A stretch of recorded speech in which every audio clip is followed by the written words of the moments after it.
Ali and the Golden Eagle by Wayne Grover. Chapter 12, The Magnificent Eagle. On my return to Saudi Arabia, I was anxious to travel to the Great Canyon to see how Ali and his father were coming along with the baby eagle, Samson. But a last-minute change in my company's schedule required me to be posted across the Arabian Peninsula near the Persian Gulf. I was told my assignment there would be for 6 weeks, but it lasted 7 long, hot months. It was early January before I was finally posted back to the high western desert at Khamis Mushiat. After checking in and working for 6 days straight, I finally got a 2-day weekend off. I happily cranked up my old Rover and headed for the Great Canyon. The rainy season was in the middle of its 1-month duration. I was amazed and delighted to see what a little water could do to the high, barren desert. There were patches of green everywhere. The thorn trees had tiny clusters of bright green leaves between each 2-inch spike. I saw numerous camels nibbling from the trees, their tough lips parting the thorns to get to the juicy new growth. The desert was like a different world after a rain. I saw many small animals frolicking on the cool plateau as I drove along, happily singing an old John Denver song, Sunshine on My Shoulder. Stopping near the rim of the canyon above the village, I was surprised to see 2 men working the winch I had left there more than 7 months ago. I got out, and as I approached them, I recognized Mustafa and his eldest son, Fouad. They were slowly winding the rope down to the valley floor below.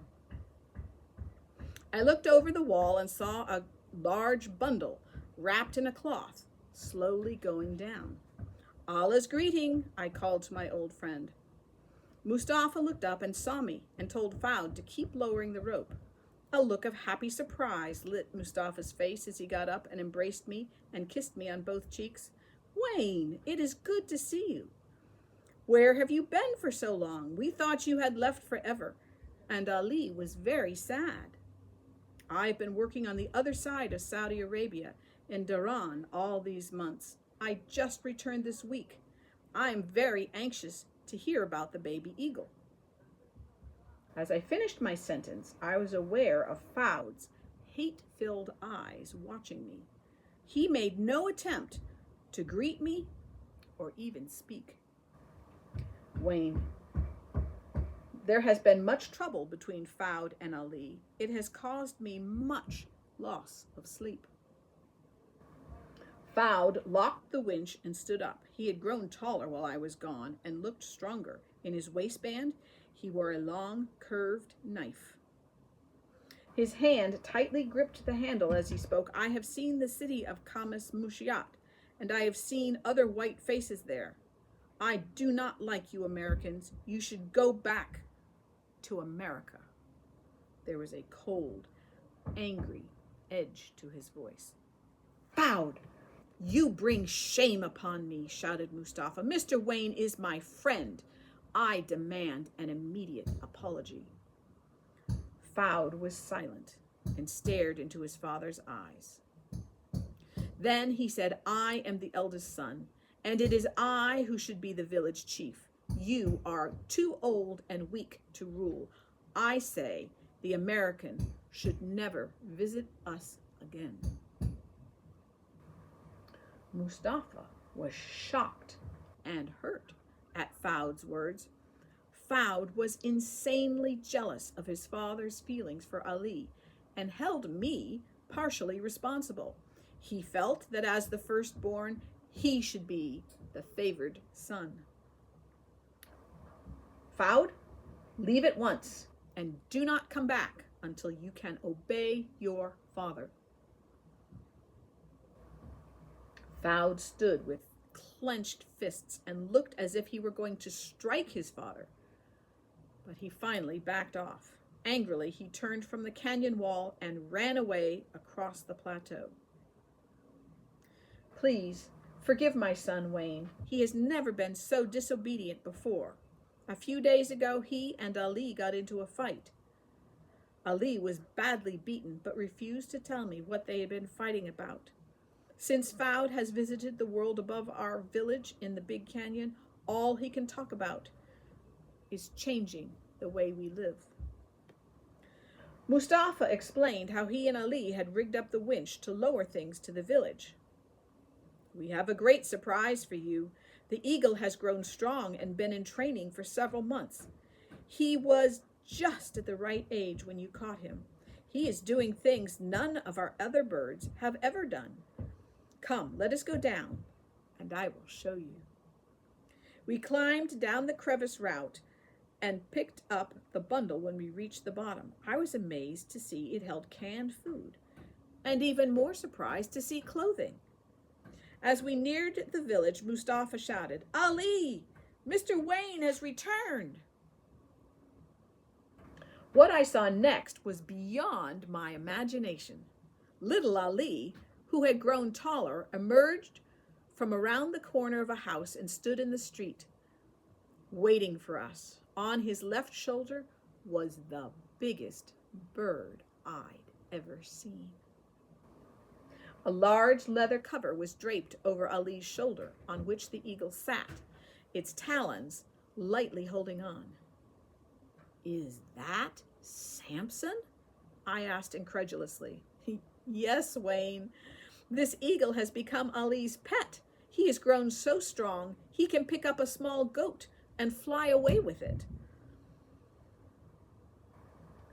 So far, he has taken several goats and sheep while training to catch wild animals. But he is learning. Ali stayed back and did not attempt to come near me. Mr. Wayne, oh, Mr. Wayne, it is so good to see you again. Excuse me for not embracing you, but Samson is very dangerous to anyone else. Only when I put him on his stand and tie him down can I get close to anyone. Samson was beautiful. He was a full-grown Arabian golden eagle with a mixture of light brown, black, and white feathers. The sunlight gave him a golden shine that made him look almost like polished brass. Mustafa, this is the most magnificent bird I have ever seen. He is truly a gift from Allah, replied Mustafa. Ali, put Samson up so we can share tea with Mr. Wayne and tell him what we have done with your big pet. As Ali started to walk away, the eagle kept his black eyes on me. He had a large head with a black, turned-down beak that ended in a knife-sharp point. His talons were at least 3 inches long, each one sharp as an ice pick. I could hardly believe what I was seeing. Ali was walking around with one of the world's fiercest predators on his shoulder as if it were a huge parrot. I just stood and watched in awe as they walked toward the aviary building. Mustafa and I went to his house where his wives were busy with their chores. Mr. Wayne and I will have tea, he ordered softly. The oldest woman gracefully left the room to start the tea water on the ember pit she kept burning all day and night. We have worked very hard the past few months to train Ali's eagle. It was very difficult at first, but with patience, we have managed to get good results. This eagle is not like the falcons and hawks we hunt with. They hunt for the bloodlust of it and return to us only because we feed them well and care for their needs. With Samson, it is different, very different. Ali stayed with his bird day and night for 2 months.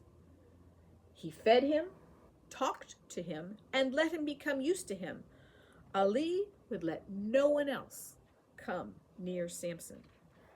That is one of the reasons Fouad became so angry. The whole village has been watching and talking about Ali as he trains his bird. Fouad wants to be admired too, but Ali is the one people praise. After 5 months, we took the bird with us to sit on Ali's arm and watch the other birds train and hunt. The first time we released Samson to see if he would grab the meat on the training line, he broke loose and flew away. I must tell you, Ali was heartbroken, and so was I. There were 6 of us hunting that day, and all the birds were gone when Samson got away. One by one, the birds came back with their prey. As night approached, the others went back to the village. But Ali and I waited. He kept whistling the call he had taught his bird to return to. We had never used it with Samson in free flight, so we did not know if it would work. Finally, at last light, we had to go back. As we walked along, nearly home, suddenly we heard a rustle of feathers and a shrill eagle call. Samson was heading right for us, dropping his feet for a landing. Ali quickly held up his arm, but Samson went on by. Ali whistled again, and Samson whistled back, then wheeled in flight and dived straight to Ali's waiting arm and landed, almost knocking Ali to the ground. My son was so happy, he danced and shouted. The most remarkable thing about Samson is that he will let Ali stroke his head with his hand. None of the other birds will let their masters do that without biting their fingers. As Mustafa finished telling me about what I had missed, Ali came in and joined us. We talked for a long time, and Mustafa smoked his hookah pipe, using a mixture of dried seeds for tobacco. A cold wind was whistling through the house, causing all of us to pull our clothes tight. On nights in January in the high Arabian desert, temperatures fall below freezing, and the only source of light and heat in the room was the fire and 2 oil lamps that burned animal fat in woolen wicks. I asked Mustafa what Fouad would do up on the top, alone in the cold night. Fouad is a man and must live as one. He will be safe, he said sadly. I was again given my old bed in the large, hay-filled loft. Within minutes, I was snuggled into the deep woolen blankets, trying to get my feet warm. The last thing I remember that night was the sound of the wind moaning through the canyon. I awoke to the soft nuzzling of a young goat as it licked my face. I looked up into 2 goat eyes looking back down at me. "Hello, Mr. Goat," I said, reaching up to stroke his bearded face. "Bah!" Because it was very cold, I dreaded getting out of the blankets. Just as I was hastily putting on my boots, Mustafa appeared at the stairway. "Good morning, Wayne. It is a fine, cold day to see the birds hunt. Come, we will have breakfast." I was pleasantly surprised to see Fouad seated with his brothers. "Fouad has something he wants to say to you, Wayne," Mustafa said as he gestured for me to sit down beside him. "Yes, Mr. Wayne, I want to apologize to you. I spent the night on the rim thinking about my life and the future. My father and I had a talk early this morning. He has raised me to be the next chief of this village, and I realize now that more than anything, I want my father to be proud of me. He has forgiven me, Mr. Wayne. I hope you also will accept my apology." "Yes, of course, Fouad. Someday you will become a village chief your family will be proud of." When we finished a hearty Arabian meal of bread, hand ground from grains, vegetables with rice, and hot tea, Ali asked, "Can we show Mr. Wayne how Samson can hunt today?" "That is exactly what I have planned, Ali, as soon as you and your brothers finish your chores. Today is a good day to test Samson's skills." Mustafa led the way as most of the village men followed him to a high rocky ledge overlooking a great sweeping valley. It was a procession to remember. 12 men carried their falcons or hawks on their arms, each followed by his own cheering section. In all, there were about 75 men and boys assembled on the high overlook. Mustafa had Kitcha on his left arm. The female peregrine falcon had a beautiful leather hood trimmed with gold beads on which the light danced in the bright afternoon sun. But the most imposing of all was Ali, with Samson seated on his left shoulder. With each step Ali took, Samson balanced himself anew, sometimes flapping his huge wings to keep from falling off. Samson had a strong woven leather sleeve on each leg. Each sleeve had a steel ring attached to it, and both rings had heavy leather straps that held the big bird so it could not fly before it was freed. This was to be Samson's first official hunt with the other birds. He was anxious to fly, and the other birds were restless in his presence. As the last of the falconers calmed their birds and settled down on the overlook, Mustafa stood at the rear of the group with his sleek hunter poised on his leather-wrapped left arm. Next to him stood Ali, with Samson nearly weighing him down. Ali's mother had used 3 thicknesses of leather to make Ali's vest, adding extra heavy wool padding on the left shoulder. On his arm was a matching padded leather cover for the launching and recovery of Samson. It was exhilarating for me to stand there with the cool wind blowing down the canyon and listening to the rustle of the birds' feathers. There was a great deal of laughter and joking among the hunters and the spectators as they shared stories of past hunts. Fouad had come along too, which pleased Mustafa. He was happy to have all his sons there. The wind is coming from the canyon, so the birds have an excellent day for the hunt, Mustafa said before he raised his right arm and announced, "Let the hunt begin." The falconers separated from the others and began their routines for freeing the birds. The men gave the birds fresh meat, which was ravenously gobbled down. One of the larger red hawks struggled fiercely to get free, anxious to be in the air. Its owner spoke soothingly, trying to keep it calm until its turn came. Mustafa called the men, one by one, to release their birds. Both the birds and the men were excited as the leg restraints were unhooked. As each bird was freed, it flew directly into the wind, blowing up from the canyon. The falcons and hawks flew out across the huge drop-off that fell away to the canyon floor 1/2 mile below. I watched the birds as they separated to look for quarry. It was beautiful to see the noble birds flying to the hunt as their kind had done for thousands of years.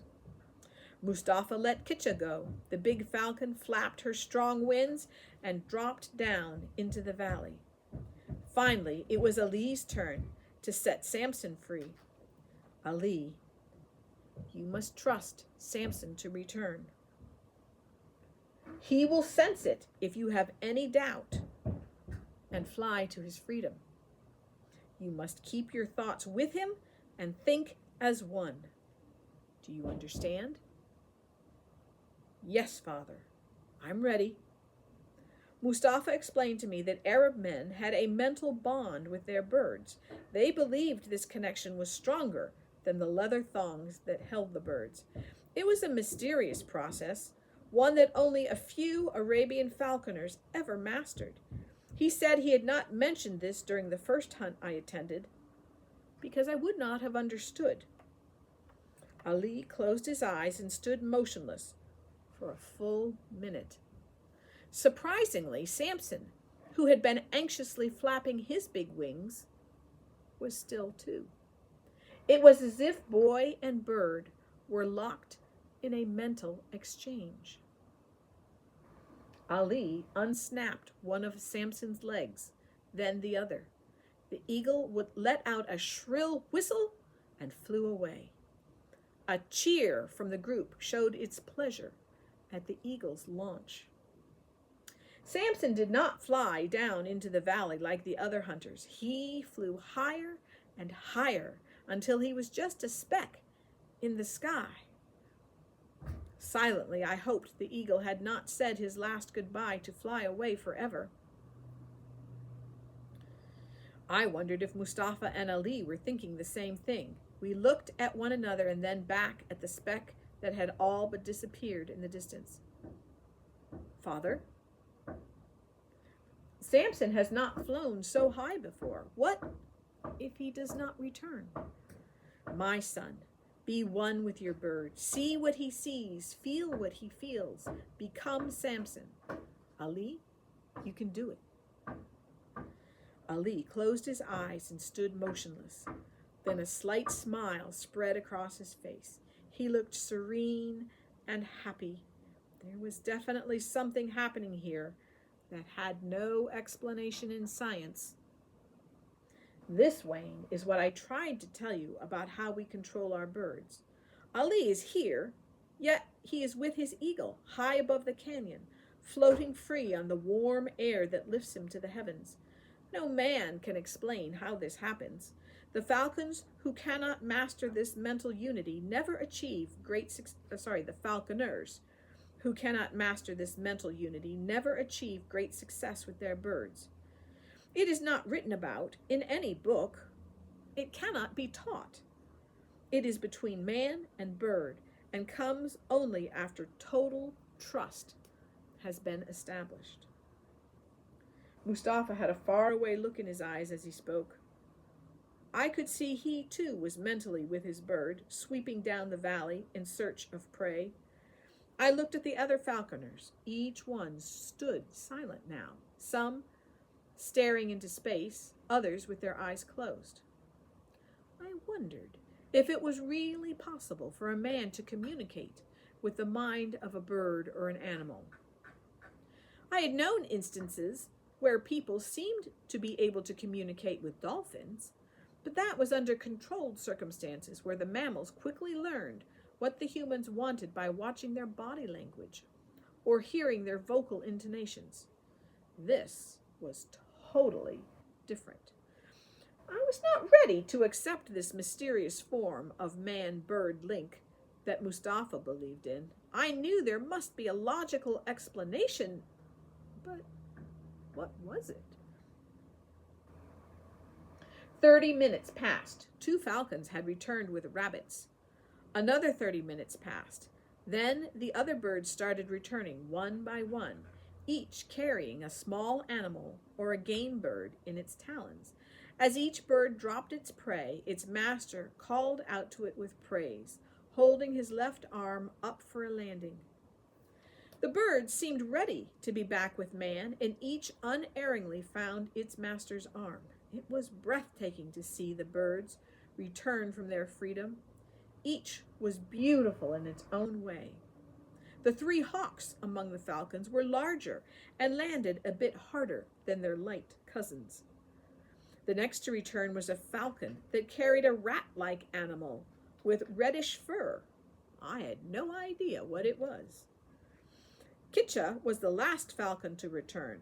She had a large, fat rabbit, still struggling, as it was dropped at Mustafa's feet. With the men happily chattering and comparing catches, Ali remained silent.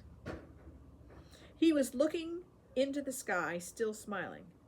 He's returning now, father, said Ali. Very well, my son. Was it possible that Ali really knew where his eagle was?